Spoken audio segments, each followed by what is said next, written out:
La voyance est un outil de divertissement et peut vous aider à y voir plus clair dans vos vies et ce que vous traversez. En aucun cas, elle remplace un suivi psychologique ou un traitement médical. Les vidéos de tirage présentées sur la chaîne sont des tirages généraux et s'adressent à un ensemble de personnes. Si vous souhaitez un tirage exclusivement centré sur vous, veuillez prendre contact par mail à tarot.2.la.louve@gmail.com. Bonjour les balances, ascendant balance, lune en balance, bienvenue pour votre taroscope de juillet 2022. Nous serons accompagnés de l'herbe Crafter Tarot, mon anglais parfait, ou pas, et de l'oracle du soleil. Allez, on commence tout de suite. Quel est l'arcane de votre mois de juillet 2022? Les balances, ascendant balance, lune en balance. Ça commence pas mal.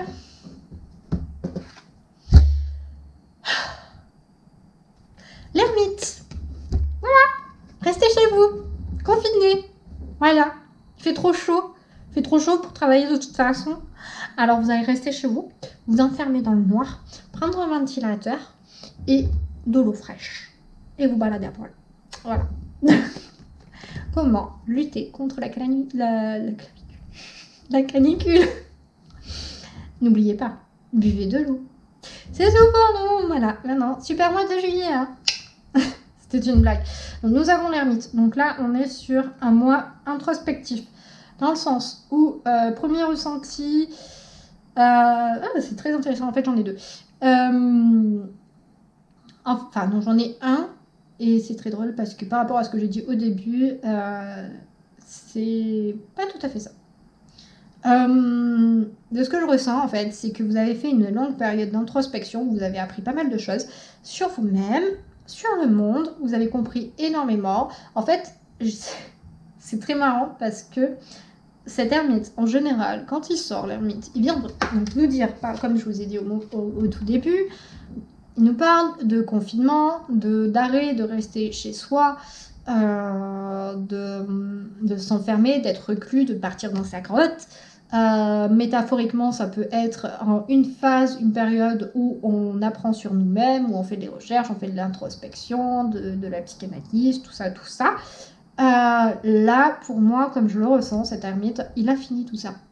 Il a fini tout ça et là, il s'en va, il sort de sa grotte pour aller transmettre ses informations et ce qu'il a appris au monde extérieur. C'est presque un pape. Sauf qu'il est moins dogmatique. Et surtout, en fait, là, de l'image que j'ai, c'est vraiment... l'ermite, c'est l'éclaireur. Vraiment, l'éclaireur, c'est la personne qui part avec sa lampe et qui va regarder si il y a des pièges sur le chemin et ouvrir la voie pour d'autres personnes. Donc là, très chère balance, ne prenez pas la grosse tête. Vous n'êtes pas des messies et ni les nouveaux prophètes. Vous en avez tellement chié que maintenant vous savez très bien voir quand les personnes se partagent et vivent les mêmes choses que vous avez déjà vécues. Et du coup, vous avez quelques petits tips, quelques petites solutions à leur proposer si bien entendu ces personnes sont d'accord. Ne jamais oublier, avant de donner un conseil, de demander si la personne en veut, parce que parfois les gens ne vont pas bien et ils veulent juste une épaule, une oreille et pouvoir sortir tout ce qui ne va pas avant de passer à l'étape je me prends en main pour traverser et passer au-dessus de tout ça. D'abord, il faut pouvoir en parler pour pouvoir évacuer et trouver toutes les choses qui ne vont pas. Et oui, la discussion et la communication sont primordiales. Et là, j'ai fait mon ermite. Non, clairement, pour moi, je le ressens vraiment comme ça, je le ressens pas dans le sens où il va se cacher et partir dans sa grotte pour s'isoler. Après, vous pouvez le faire ce mois-ci si tout le monde vous fait chier. concrètement, en mode vous me saoulez, vous me saoulez, bande de nazes, je me casse. Mais plus précisément, c'est vraiment ça, c'est de toute votre expérience et de tout ce que vous avez traversé, de ce que vous avez compris, vous le mettez au bénéfice de la communauté et vous déblayez le chemin pour d'autres personnes afin que ceux-ci ou celles-ci n'aient pas à tomber dans les mêmes pièges, dans les mêmes problématiques que vous. En gros, c'est vous qui passez le balai devant les autres pour éviter les petits cailloux dans les chaussures. Plutôt sympa. On va aller voir les défis qui vous attendent ce mois-ci. Ce mois de juillet 2022, les balances. Les défis à relever.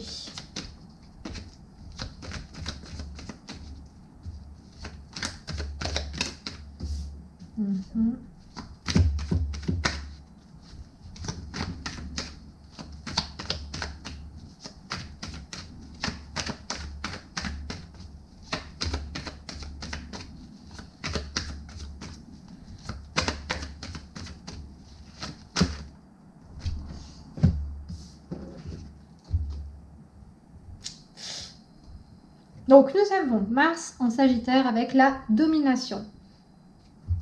Et nous avons Jupiter en Capricorne avec le contrôle.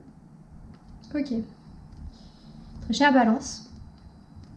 Vous qui avez tendance à toujours vous occuper des autres, à les faire passer avant vous-même, à vous oublier de temps en temps, votre défi du mois est de ne pas avoir un ego surdimensionné. Le premier ressenti en fait que j'ai, c'est que de votre position, par rapport à ce que je vous racontais avec l'ermite, de votre position qui peut être un peu une position de mentor, de guide, ne pas... L'objectif pour vous, ça va être de ne pas prendre effectivement cet esprit de grosse tête, de je sais tout, et toi tu sais rien, de supériorité. En fait, je ressens deux défis avec ça. Il y a cette notion de pas virer égocentrique et mégalomane, mais aussi pour les personnes qui ont du mal justement à se positionner dans cette, on va dire, dans cette position un petit peu supérieure. Personne n'est supérieur à personne, c'est simplement que vous avez traversé des trucs et que votre savoir peut être utile à d'autres, c'est tout. C'est en fait accepter que là, pour une fois, oui, vous savez des choses et oui, votre expérience peut être utile à d'autres personnes et ponctuellement, vous avez en un sens une forme de pouvoir sur l'autre. Là, en fait, dans ça, je vois deux défis dans les personnes qui aisément de base ont, parce que, enfin, on n'est pas que Balance, on est tous les signes à différents degrés, qui ont en fait une tendance à avoir un très bon ego et une très forte confiance en eux ou en elles. Là, pour ces personnes-là, le défi, ça va être de ne pas avoir la grosse tête, justement, et de ne pas péter plus haut que son cul, en parlant poliment. Et pour d'autres, au contraire, ça va être peut-être d'arrêter de faire de l'excès d'humilité et de faire de l'excès de modestie et de reconnaître enfin votre valeur, vos savoirs, vos capacités et de les mettre en avant. Et surtout, d'accepter la position que l'on vous donne également, parce que par exemple ça peut être un nouveau contrat qui commence pour vous parce que vous étiez en recherche d'emploi et vous trouvez quelque chose et là on vous met manager et c'est accepter que en fait cette position vous la méritez parce que justement vous avez l'expérience qui fait que vous allez pouvoir enseigner et déléguer et manager, diriger une équipe.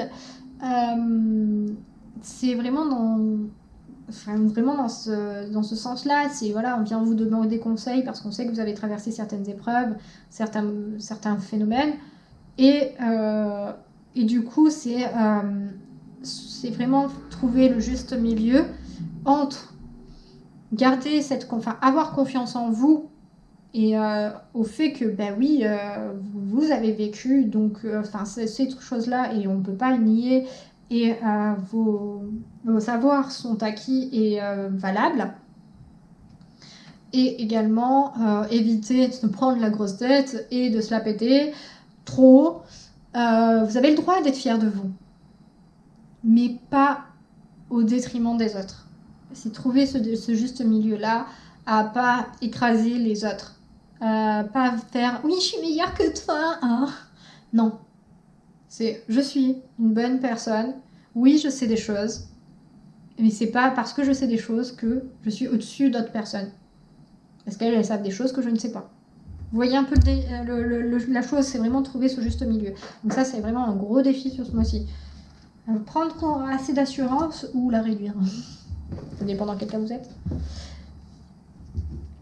Alors, les moyens à votre disposition pour relever ce défi, les balances.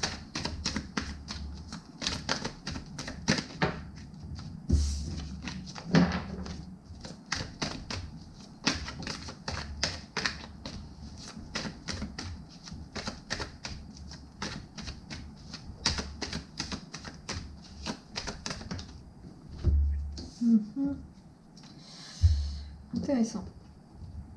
Donc, nous avons la discrimination avec, c'est ça, Vénus en Vierge.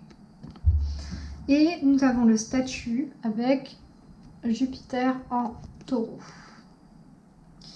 Donc, là, clairement, dans les moyens à votre disposition, c'est de comprendre votre position sociale, mais également votre position en fait par rapport aux autres.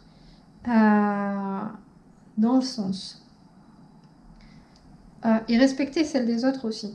En fait, ça rejoint votre défi. C'est très, très, très étrange d'avoir des moyens qui sont limites aussi du défi. Dans le sens où, par exemple, c'est pas parce qu'une personne a 30 ans et vous 50 par exemple que cette personne sait moins de choses que vous. Parce que, si ça se trouve, vous avez eu une vie bien tranquille au final. Vous avez traversé des épreuves, mais ces épreuves, c'était plutôt bien. C'est plutôt bien. Dire qu'il y a pire, dans le sens où vous avez peut-être eu une enfance heureuse. Pour accéder, vous avez peut-être fait des études supérieures et pour y accéder, ça n'a pas été trop compliqué. Peut-être vous avez fait une prépa et que la prépa, ça a été casse-couille, ça a été ça, votre grosse épreuve. Ou vous avez un peu galéré sur arriver sur le marché de l'emploi. Dans vos relations familiales, amoureuses, amicales et tout ça, il y a eu des hauts, des bas, mais sans plus. Pas de grosses déceptions, pas de gros bouleversements. Et là, la personne de 30 ans, ça se trouve, elle a eu une enfance complètement désastreuse. L'accès aux études, ça a été un calvaire. Au marché du travail, par chance, elle a réussi quand même à trouver rapidement. Mais dans ses relations familiales, amicales et professionnelles, ça a été pareil. C'était ultra compliqué. Vous voyez où je veux en venir ? Cette personne, en fait, a vécu moins de temps que vous. Mais pourtant, le peu de temps qu'elle a vécu, elle a traversé beaucoup plus de choses et été éprouvée beaucoup plus mentalement et physiquement que vous qui avez 20 ans de plus. Et de par ce fait, il faudra comprendre que vous pouvez lui apporter des choses, bien entendu, parce que vous avez vécu 50 ans, que par exemple, par rapport au comportement en société ou quoi que ce soit, peut-être que vous êtes plus sensibilisé qu'elle, et que du coup, vous pouvez lui enseigner ça. Cependant, elle peut vous enseigner également, de par son vécu personnel, certaines choses. Parce que vous traversez à l'heure actuelle un divorce ou quelque chose comme ça, et qu'elle a déjà vécu des choses de ce type-là, et qu'elle peut vous apporter en fait des témoignages de sa propre expérience, et du coup un regard extérieur et une mise en perspective de votre propre vécu. C'est dans les moyens à votre disposition, pour moi, là, on a vraiment une prise de recul.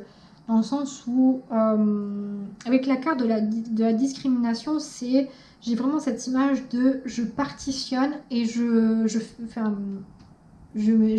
pas mettre dans des cases, c'est découper les événements, c'est découper les situations. Et avec le statut, c'est mettre en perspective. Dans le sens où, c'est pas... En fait, ne pas... c'est pas... Comment... je ne trouve pas mes mots. C'est ne pas rester sur ces stéréotypes, sur les biais de construction que vous pouvez avoir, que ce soit par rapport à vous-même ou que ce soit par rapport aux autres. Dans le sens où, par exemple, vous pouvez être cette personne de 30 ans qui va enseigner à une personne de 50 et de ne pas vous dire que parce qu'elle a 50 ans, du coup, vous lui devez le respect et que du coup, c'est à vous d'apprendre d'elle et pas à l'inverse. Vous voyez ? Et vice-versa. C'est vraiment, en fait, savoir faire une prise de recul dans les moyens pour relever ce défi. J'ai l'impression que c'est tellement pas clair ce que j'ai dit. Ok. Quelle serait l'issue de ce défi, du coup, si vous le relevez ?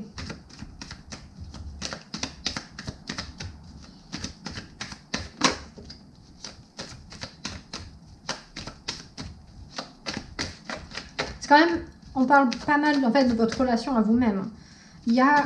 Moi, je dis, il y a quand même un gain de maturité qui se fait, là. Mais aussi une grosse part d'acceptation et un gros travail sur l'ego. Un gros travail sur l'ego. Autant pour les personnes qui en ont trop, autant pour les personnes qui en ont pas du tout. C'est assez stupéfiant. Je peux parler pendant que je battais les cartes. J'en veux qu'une, il m'en a sorti 10 000. Bon, il n'y en a pas 10 000, mais quelques là-dedans.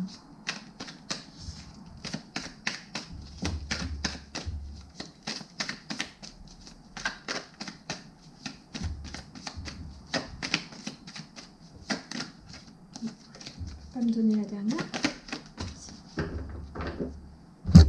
Alors, du coup, l'issue la plus probable, si vous relevez ce défi sur juillet, nous avons la concentration avec Saturne en Gémeaux et nous avons la liaison avec Vénus en Lion. Quand j'ai vu la liaison, parce que c'est elle qui a sauté en premier, la première chose que j'ai ressentie, c'était une meilleure relation avec vous-même. Avec cette carte de la concentration, c'est vraiment ce que je ressens aussi, enfin ça appuie là-dessus, dans le sens où pour moi ce que vous avez à gagner si vous relevez ce défi, c'est vraiment une meilleure relation avec vous-même et surtout une meilleure confiance en vous, une meilleure assurance. Et quand je dis meilleure, c'est pas forcément qu'en termes de gain, d'assurance ou de confiance en soi, c'est aussi en termes de qualité. Dans le sens où on peut avoir confiance en soi et avoir de l'assurance, mais quelle est sa qualité, quelle est sa... j'ai pas vraiment sa valeur, mais vous voyez, on peut avoir une fraise, mais cette fraise, dans quel état est-elle ? Est-ce qu'elle vient juste d'être cueillie ? Elle a encore la peau dure et elle gorgée de sucre, elle se tient bien, elle est belle, elle a un beau rouge, elle a encore un petit peu de pétales sur le pédoncule. Ça. Ou est-ce que on a attendu un petit peu trop longtemps, qu'elle a commencé à flétrir, que les pétales ils sont partis depuis bien longtemps, le pédoncule il est plutôt en train de tirer la gueule sur le marron, vous voyez un petit peu quoi, la fraise elle donne pas envie d'être mangée quoi. Comment et quelle était la qualité de base de votre confiance en vous avant d'entamer ce mois de juillet, et comment va-t-elle finir ? Là pour moi elle va bien finir, clairement, si vous relevez le défi. C'est vraiment en fait un meilleur rapport et surtout un meilleur outil d'analyse et de lecture de vous-même et de votre relation à vous-même pour trouver en fait, pour ajuster continuellement et perpétuellement, parce que de toute façon jusqu'à la fin de toute notre vie on sera condamné à faire ça. Mais vraiment dans ce que je ressens c'est ok, donc maintenant j'ai gagné en fait des outils pour avoir confiance en moi, pour gagner de l'assurance, mais également j'ai gagné des outils pour ne pas tomber dans l'excès de confiance et d'assurance, et de savoir écouter les autres, de savoir recevoir des autres, mais aussi de savoir me faire écouter des autres. me faire entendre des autres. C'est vraiment, pour moi, là, sur la chose que vous gagnez à la fin de ce mois de juillet, c'est cet équilibre et cette stabilité et cette faculté, cette capacité à savoir quand est-ce que vous devez penser à vous, quand est-ce que vous retrouvez, en fait, et vous sentez que c'est juste de penser à vous et de vous imposer, et quand est-ce que vous trouvez que c'est juste de vous effacer, entre guillemets, pour laisser l'autre s'exprimer et s'exprimer. Voilà un petit peu tout ce que je ressens en fait sur ce mois de juillet 2022. C'est fortement intéressant, surtout en fait l'issue, parce que j'essaie de vous dire pourquoi c'est intéressant. C'est vraiment pour moi j'ai l'impression que vous êtes dans un espèce de processus encore assez rude, les balances, mais on tient le bon bout, quoi. Vous allez y arriver, vous allez y parvenir, et vous ne sortez pas encore tout à fait de votre coquille, hein, mais bientôt, quoi. Et je pense pas que vous allez être un papillon, hein, parce que les papillons, je crois que ça dure 2 semaines. Vous n'avez pas duré 2 semaines. Non, là c'est un papillon éternel, hein, qui va sortir. Donc ouais, super mois un peu intense, mais super mois de juillet 2022, les balances. Donc j'espère que ce tirage vous aura plu. N'hésitez pas à le dire en commentaire, à liker la vidéo également, à vous abonner à la chaîne, à la partager. Et moi je vous remercie d'avoir regardé, et je vous dis à très bientôt sur la chaîne des histoires de la Louve. Bye bye!